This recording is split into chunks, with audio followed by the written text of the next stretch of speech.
everyone, and welcome back to Sew What If I Sew, or welcome if you're new. My name's Jess and this is my channel all about sewing, dressmaking and all things stitch related. And today happens to be my 2-year anniversary, woo! I feel silly to celebrate something like this, but I will, because 2 years ago I was sat in my bedroom thinking about sewing, looking at fabric online and trying to think of a blog name, which is actually quite hard. And I remember going back and forth with my sisters on loads of options, and then I suddenly went, what about Sew What If I Sew? It stuck, I loved it, and on that day I joined the lovely online sewing community, and I am just so privileged to be part of such a lovely community. So many people I speak to are like, I don't know, depending on your hobby community online, they can be quite toxic, but I actually tend to find the sewing community is on the whole pretty lovely. I know there's obviously outliers, but from my experience, you guys are great. So today what I decided to do was a little Q&A. So on Instagram over the weekend, I put a little question box up and I asked you guys to put some questions in. We've got some really lovely ones, so I'm going to be answering them today. But before I do that, very excitingly, the lovely folks at Singer Outlet have partnered with me to do a giveaway, yay! So I am doing a giveaway of the Singer Starlet 6680, my first big machine I bought myself, one of my first YouTube videos as well. I've linked it below if you want to find out more about the machine. The giveaway is running over on Instagram, so head over to my Instagram account, tag a friend in the comments, make sure you're following me and Singer Outlet, and all other conditions, etc. are in the comments. I do just have to say it is only open to UK entrants, so sorry about that, but anybody UK based, go, and I hope you enjoy it. So let's grab a cup of tea. I helpfully have one here. And let's get chatting about all things Q&A. So what I'm going to do is put the questions at the bottom of the screen. And it's basically going to be me talking for a while. So bear with me, I will try and be brief. So first question is, how long have you been sewing for? Sorry, I should say I'm looking over here because I've got my laptop there with the questions on it. So, how long have you been sewing for and what was your inspiration to begin sewing? This is something I've talked about a lot, so I'll try and be a little briefer, but I have linked below the 5 questions vlog I did a while ago because it's on there as well and I go into a bit more depth. So, I have been sewing on and off since I was 17. My mum has a degree in costume design and was a costume and set designer for a theatre, well, for multiple theatres, and that's actually how my parents met. It's really cute. But yeah, I was always inspired by my mum and my grandma's ability to create, to sew. I remember being little and mum making costumes for dance shows, and now I think back, the costumes she made were amazing, because I'm like, yeah, you just don't think about it, you go, oh wow, that's really cool. But yeah, I have a very, very talented mum, and my grandma's fabulous as well. I grew up, my grandma just sewed all the time and she still knits constantly. She used to make everything from curtains to clothes. She made all the clothes for my dad and like her children basically. And she made her sister's wedding dress with her, and yeah, it's just, there is a long family tradition of sewing. But I didn't really start till I was 17, because that is the point at which I was a slightly late developer, and that was the point at which I started to find that having a small body and a larger bust, particularly in like the 2010s decade, wasn't really, that much in style yet. It really boomed in the second half, but the first half it wasn't in style, and I really struggled to buy school shirts that would fit me. I struggled to buy regular clothes that would fit my dimensions. And I remember my mum saying, this was in my gap year at this point, my mum was like, oh, well, you could sew and then you could make your own stuff. And we started a project in my gap year, and then I went off to Australia.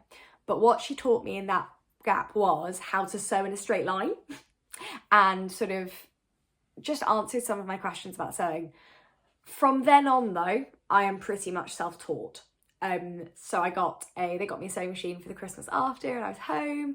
I got it sent down to me after uni, and I've been sewing pretty consistently since then. So consistently for like 3 or 4 years, but really since I was 17, so what, like 7 or 8 years. But yeah, I'd say in lockdown my sewing really advanced leaps and bounds because I had time to actually focus on it and think about it, which a lot of us don't have, and that's part of the reason sometimes sewing doesn't progress, is you don't have the mental space, let alone the actual time, to think about and like actually consider a technique and think in slightly more like strategic design terms. So yeah, my inspiration to begin sewing was very much seeing it around me and wanting to create in that way. But what's also kept me going over the last few years particularly is that sewing comes quite naturally, and especially like patterns and creating something 3D out of something flat is not only something I find just incredible, I love it, but it's also something that does come quite naturally to the way my brain works. So I really enjoy it, and I find every make inspires me to keep making, because I look at it and I go, I made that like a person, you know, how have I done that? And not just me, how does anyone? You look at the beautiful things across Instagram, and I find it so inspirational to just go, it's almost creating something from nothing. And that to me is just, it's such a skill, and it's something that I will keep pursuing because I want to be able to do. Bit rambly, but here you go. So question 2, what have you learned about YouTube and Instagram since starting your account? Oh goodness, I could do a whole video on this. In practical terms, YouTube likes consistency, as does Instagram. So if you want to be seen, particularly on YouTube though, if you want to be seen regularly, you do need to be posting regularly, and ideally at the same day and time each week. I'm bad at that. And I think it's because I don't do a 9-to-5 job. A lot of creators, either this is their job or it's easy to fit around a sort of standard work schedule. For me, my work schedule is completely mad. A bit more about that later. So it's quite hard for me to commit to the same time and day each week, but I do try. But that's a little tip for anyone who's coming onto YouTube. That is a big thing. Also, that your thumbnails have to be engaging. My thumbnails do better if you can actually see me on them, which is weird. If I show just the garment, they don't do as well. Don't know why. But yeah, YouTube's a funny one. Instagram, there are lots of technical things I could tell you, but the one thing I'm actually going to talk about is on Instagram, when you gain a bit of a following, not that, I mean, my account is a drop in the ocean compared to, like, you know, normal influencer type styles. But when you do gain a bit of a following, there is a temptation to start thinking about what you post in terms of, oh, well, you know, it'd be nice, people can see this, and it stops becoming your own account. And I caught myself, like last year, I was like, no, don't get sad because you don't have something to post. This is your account. This is documenting your sewing journey. So if you don't have anything to post, you don't have anything to post. You can still engage with the community. You can still see people. You can post works in progress. Everything you post doesn't have to be perfect. Like, I'm very open that this is my journey. So sometimes I won't post stuff because I'm working and I don't have anything to post. Sometimes I will show you videos of me cutting stuff out, or sewing fails, or works in progress, or, you know, like, the trick is, I find anyway with my Instagram, is to do what you would be doing anyway, and try not to let, regardless of the number of followers you have, try not to let it sway you, because it's your Instagram, it's your space. So do what you want to do, is really what I would say. So question 3 is, what is your fave item you've made so far? Oh my god, I do not know. There's so many things I love that I've made. I think, like, gun to my head, if I had to say something, I'd probably say my Kimble bomber jacket. Not because, like, there's things I've made that I wear. I mean, I wear it often, but I think it's my favourite because it is still a garment I look at and just go, like, I can't. I'm sorry, it's over there, so I'm looking at it now. It is just such a fabulous garment. I feel so good in it, but also it's something I never would have bought or thought I could wear or anything. So making it, I've suddenly gone, so many techniques in there I'm proud of, and it's just a little comfortable, it's a little step out of my comfort zone, but enough that it's made me go, you know, I love it. I love wearing it. It's so exciting. So yeah, I think that's my favourite, but there's so many other makes that I love. So it's a bit of a wrench to be like, one favourite. Okay, nice and easy one here.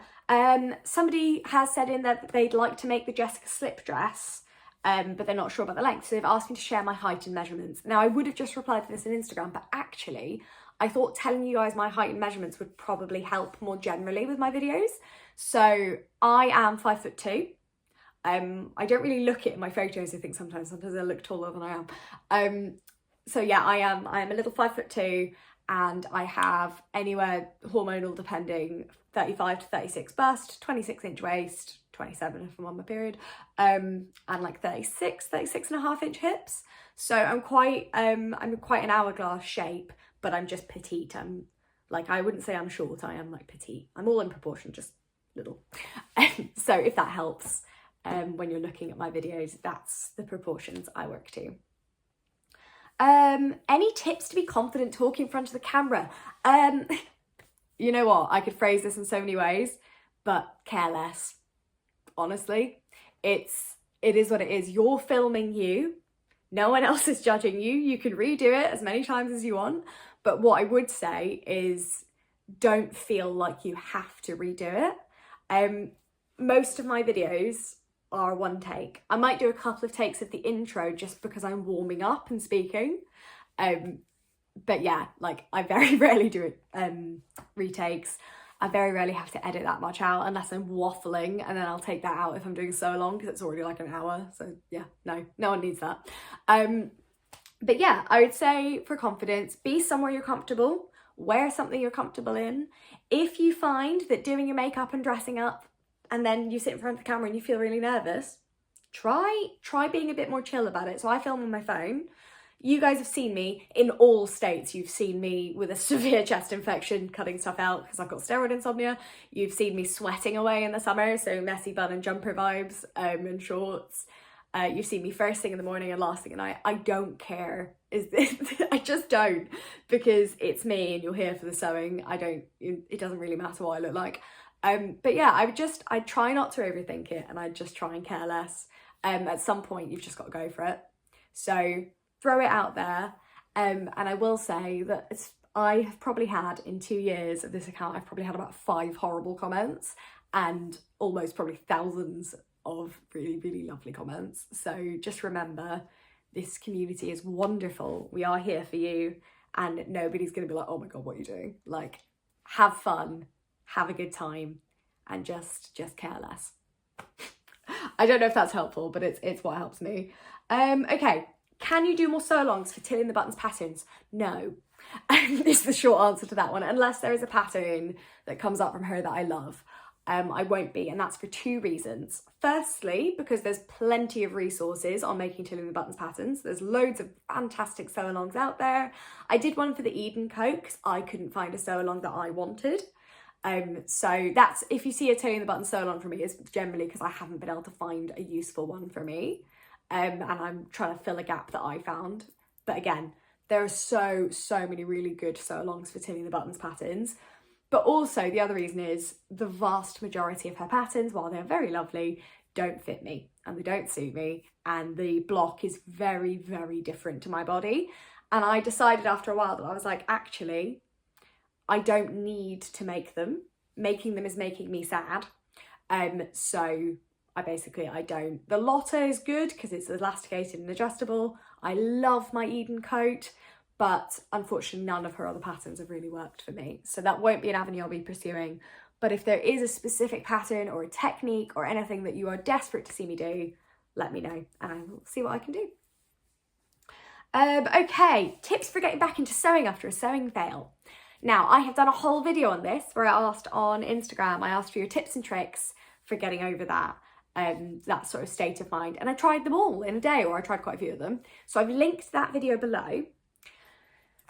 But the biggest thing I would say is, when you go shopping, you try things on. You get to try as many things as it takes for you to find something you like.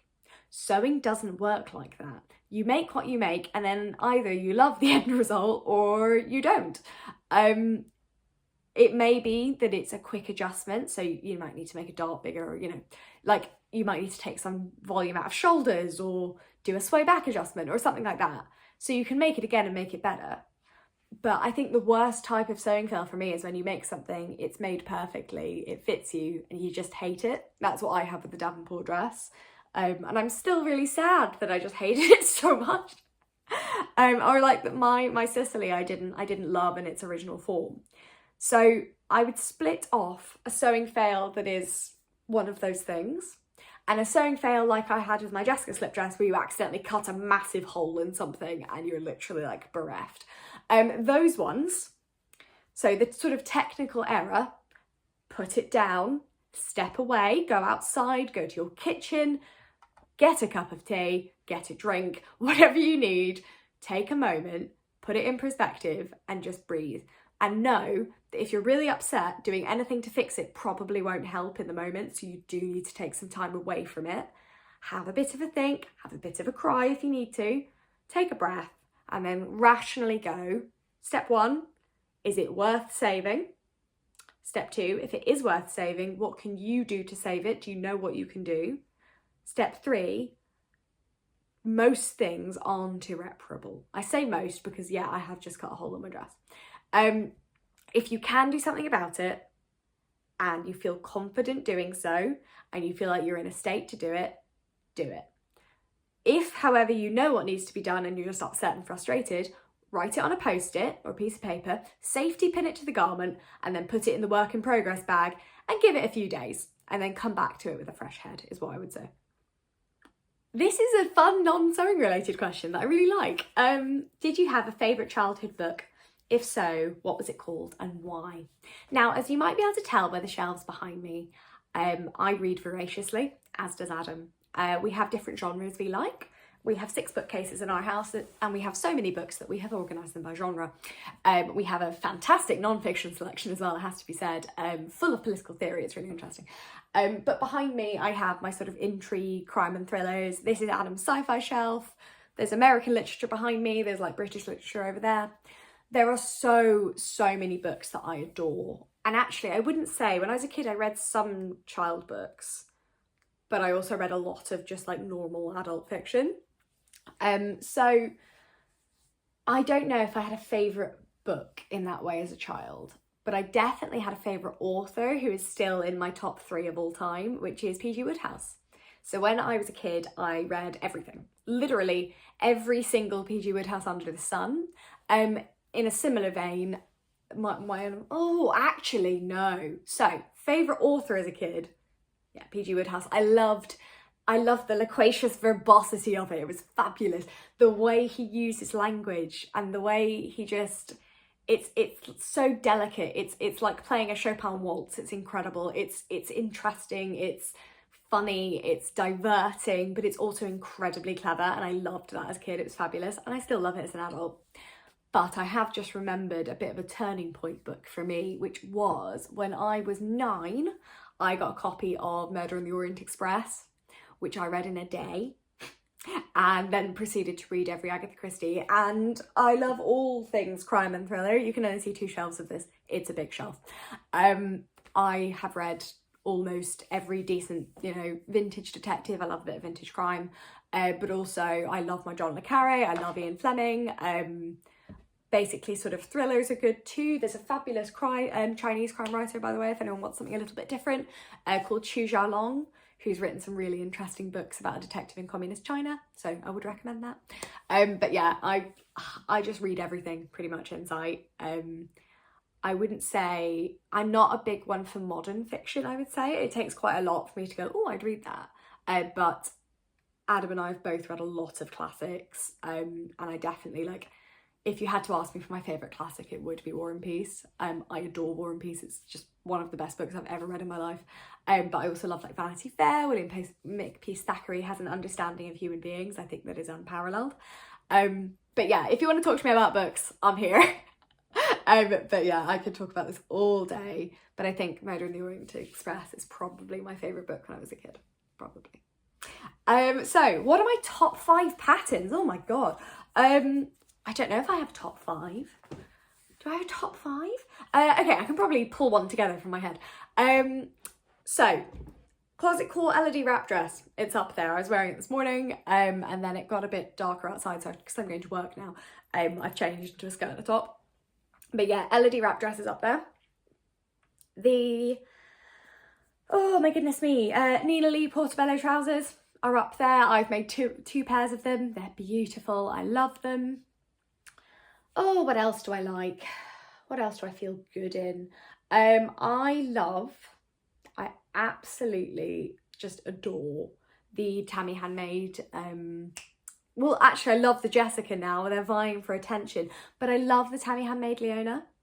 I just feel really good in it. And it feels like, for me, I never thought I would be able to wear, like, or I'd be able to make the sort of tighter nightclub clothing that I love. And it's one of the only things I would still consider buying because it's just beautiful. But that pattern gave me the confidence to go, actually, just because you're sewing doesn't mean everything you have to make has to be structured and proper. You can still make like little jersey slip dresses and go for a night out. So that's definitely up there. How many have I got? What is that? Closet Core, Nina Lee. So 2 more. Oh, goodness. As you can see, I struggle with this because I just love a lot of patterns. Oh, well, I've got to go for the pattern I've made 3 and I'm about to have made 4 of, which is the Made My Wardrobe Amaya shirt. Again, a pattern I never would buy in a shop and never thought I would make. But I've made 4 of and I love. The big sleeves are great. I've made it in 3 different types of fabric, soon to be 4 when I get some broderie anglaise in. Big fan of that one.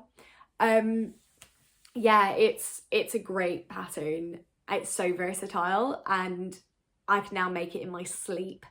I love it. It's a really great pattern and I'd really recommend it as well if you're looking for a sort of floaty, breezy summer shirt. Like, it's so comfortable and you can wear it tucked in, you can wear it out, you can do quite a lot to edit the pattern as well. But yeah. Oh my goodness. And I think 5 has got to be the chalk and notch, probably the Wren dress actually that I made recently. I'm making another one at the moment for my holiday. But yeah, it's a gorgeous dress. I love the sleeves. They do a top as well. I'm going to make the top version as well. But I love it. It's a really short dress actually. So if you're tall, make it longer because it's dangerously short. But I really liked it and I like it with a belt. But I liked that it's a nice mix of challenging to me as a sewist, but also the product is really, like the end product is really beautiful. So yeah, those are probably my top 5. Again, I'll link them all below for you guys so you can see them.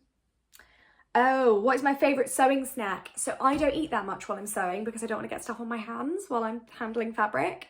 That being said, I'm a big fan of a hula hoop. I quite like a little really salted hula hoop while I'm sewing. It's quite a good snack.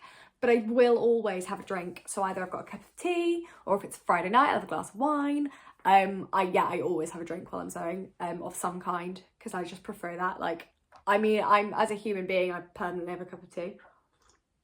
But yeah, I tend to have a drink and maybe some hula hoops, like a vodka tonic or a wine if I'm sewing in the evening, big cup of tea if I'm sewing in the morning or the afternoon. And yeah, I like that. I also don't mind like a Maryland cookie or like a biscuit while I'm sewing. But again, depends what fabric I'm using. I choose my snacks based on basically what my hands need to be like, because I'm just a bit grubby, you know, I'm a bit messy. And as a child, I was the kind of person, I had to wear white knee-high socks for school when I was at prep school. And you'd send me off in the morning, they'd be perfectly white, pristine. I'd come back and they would just be like ripped, covered in mud, like one's down, you know. I'm just a messy person, so I don't trust myself to eat anything that might harm my fabric. Okay, also, this one is also not very sewing related, but happy to answer it. Tell us more about your job and the types of events you plan. So, I could talk about this for a very, very long time. So I will not say where I work because I don't feel comfortable sharing that with like what is basically like 9,000 people in total if you add my Instagram to my YouTube. However, I work at a major cultural venue in London, but I work on corporate and commercial events. So the events I do generally are not open to the public. They are for private groups. They might be for a business. They might be a product launch. They might be a conference night. Lots of summer parties at the moment. Loads of corporate Christmas parties. And I work for a venue. If you work in events, you'll understand there's a distinction. So I don't plan events for people. People come to me with their events planned and I basically make it happen. I'm operational. So when they come to the venue, I work with them to find suppliers that work for them. I work with them to make sure their design can come to life, basically, is what I do. And I do a lot of health and safety. I do lots of CDM and like building, lots of I do an intensely operational job and I love it. It's fabulous. Other people do the creative. They come to me and we go, right, let's make it happen. Let's deliver your event. Let's make it fantastic. And that's the best bit of my job as well. So this month I have 12 events and they all couldn't be more different from each other. I work on lots of filming as well. I work with private clients. I do everything from product launches for 300 people to, private food festivals for like 1,000 people to, I have a real variety in my job, but I love it. But it is why, for example, now I'm going to go into work and work 2 p.m. to 2 a.m, which I'm doing for the next 2 days, which is why my sewing is more sporadic than it was in lockdown. But yeah. I do a fabulous job. I should also say I have been working on and off in events since I was a teenager because my parents did something similar when I was younger.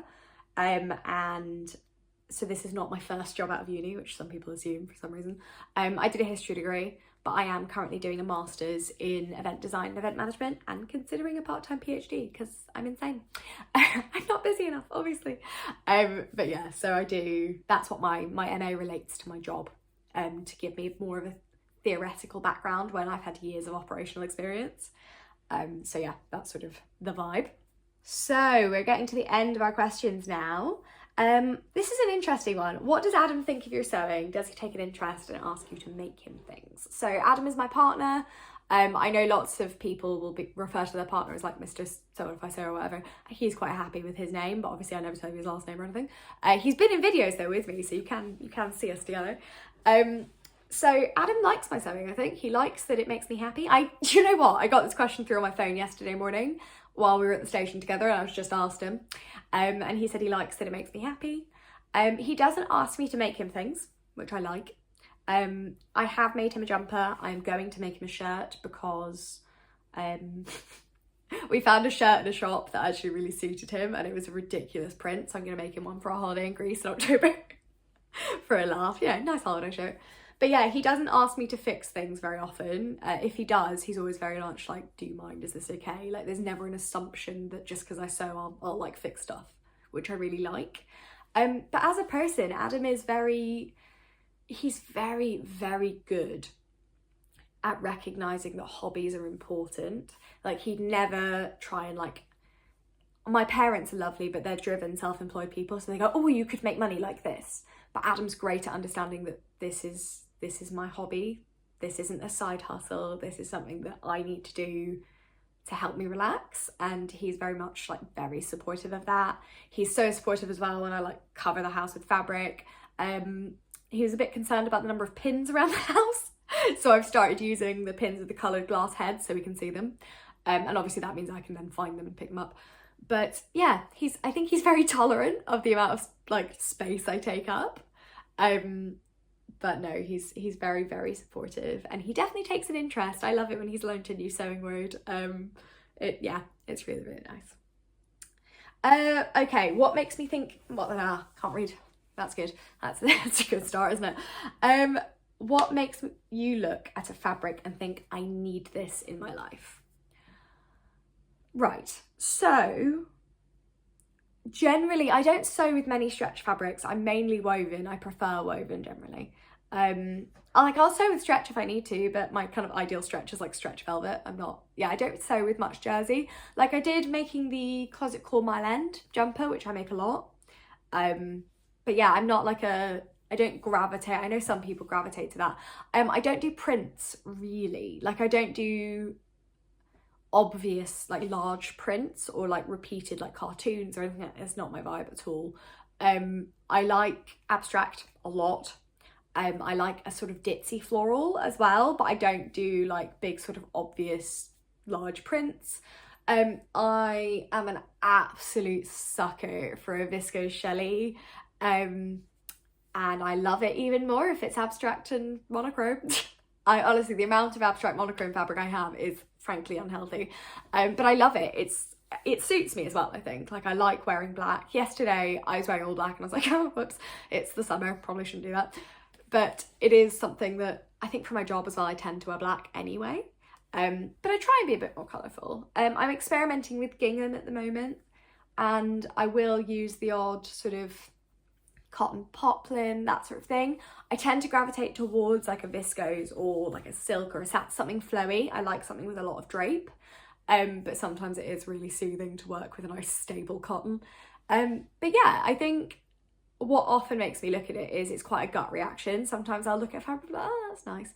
And sometimes I'll look at it and be like, so I'm buying that now. That's happening. Yeah, so it's quite like a gut thing.